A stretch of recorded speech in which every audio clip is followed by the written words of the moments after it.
The night was silent over the borderlands, a cold, tense quiet that carried the weight of something imminent. Satellite feeds from NATO command showed faint heat signatures moving across a remote Russian supply corridor. Dozens of vehicles, perfectly aligned, traveling under heavy escort. It wasn't just another convoy. Intelligence reports suggested it was carrying Russia's newest and most advanced missile components, destined for deployment near the front lines. But Ukraine had been watching, waiting, and preparing a counterstrike that would rewrite the rules of modern warfare. Hours earlier, a Ukrainian reconnaissance drone had confirmed the movement. The images were grainy but clear enough. Armored trucks, radar systems, and multiple transporter erector launchers, unmistakably part of a weapons shipment too valuable to ignore. At a small forward operating base deep within Ukrainian territory, drone operators began to assemble their fleet. Rows of sleek, jet-black drones rested on the tarmac like birds of prey, waiting for a signal. Each one carried a custom payload, not massive bombs, but precision-guided charges designed for accuracy rather than destruction. This was not a random strike.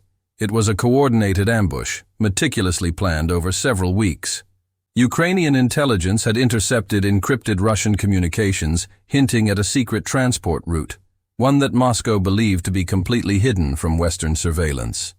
But Ukraine's growing network of electronic warfare experts and intelligence partners had managed to decrypt just enough to locate it.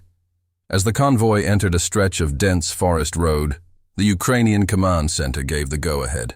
At 0347 local time, more than 100 drones lifted off into the sky, silently, their engines whispering through the cold air.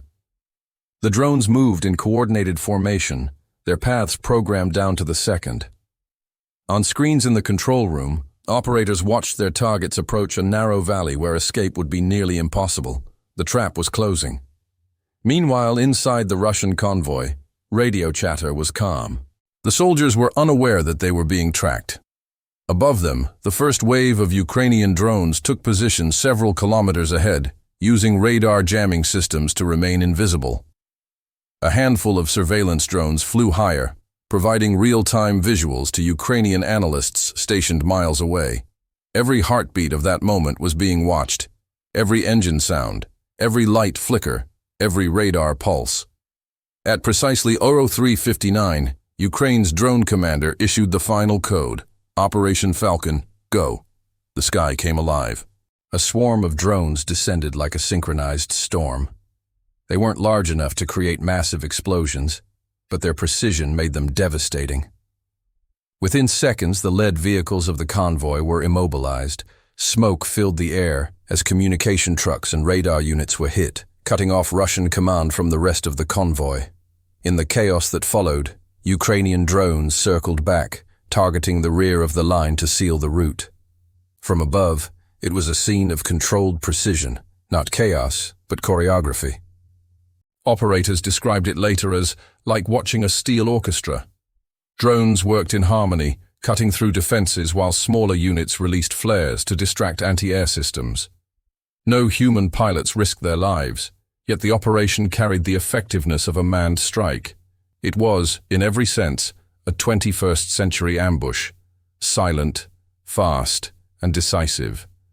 As dawn broke, the extent of the damage became clear. Satellite imagery confirmed that nearly the entire weapons shipment was destroyed or rendered useless. The value of the loss? Estimates ran as high as $900 million, a staggering hit to Russia's frontline logistics. The convoy, once a secret asset, had become a smoldering trail of debris, a symbol of Ukraine's evolving military precision. Western intelligence analysts praised the operation as one of the most sophisticated drone ambushes in the war so far. Unlike previous strikes that relied on brute force, this mission demonstrated mastery of timing, stealth, and technology. It also sent a clear message. Russia's convoys were no longer safe, no matter how secret the route or how advanced the cargo. For Ukraine, the success was more than tactical. It was psychological. After months of heavy fighting and difficult losses, this mission became a symbol of resilience and ingenuity. Across Kyiv, commanders and engineers who had worked in near silence for weeks finally exhaled. Their plan had worked flawlessly.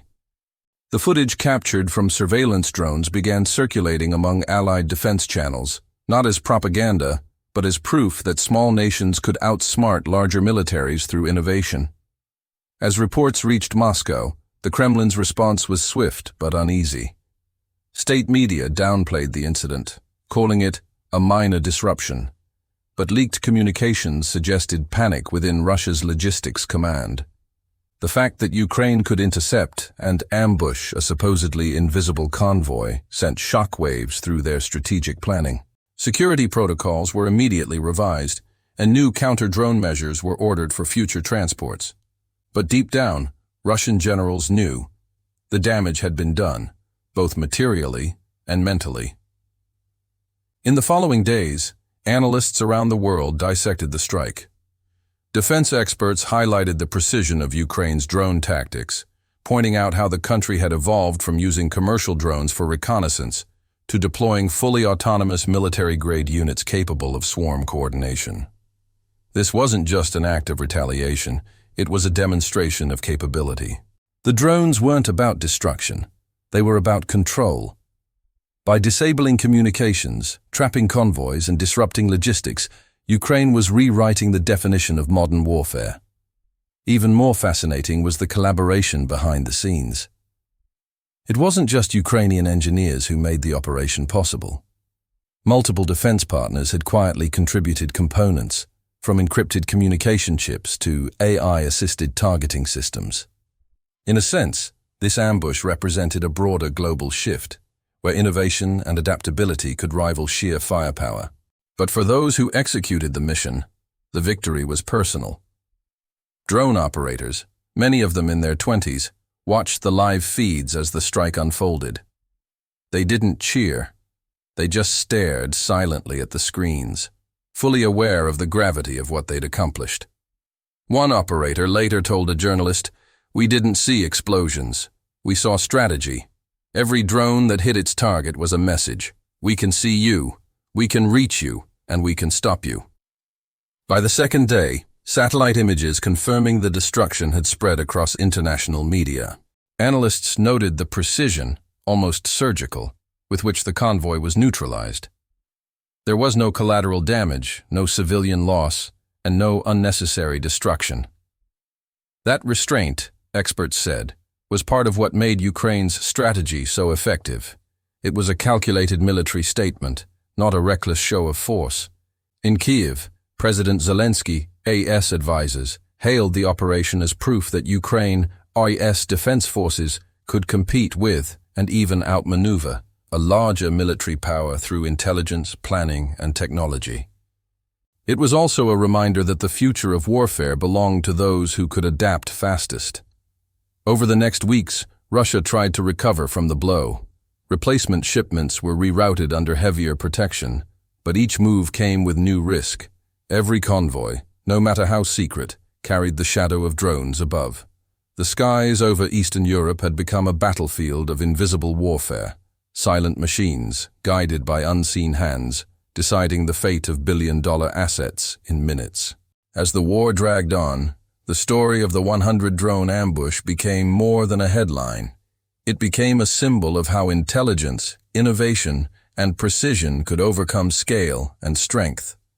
Military academies across the world began studying the operation as an example of swarm warfare tactics, a sign of how battles in the modern age are no longer fought solely by soldiers, but by coders, engineers, and strategists who wage war from behind computer screens.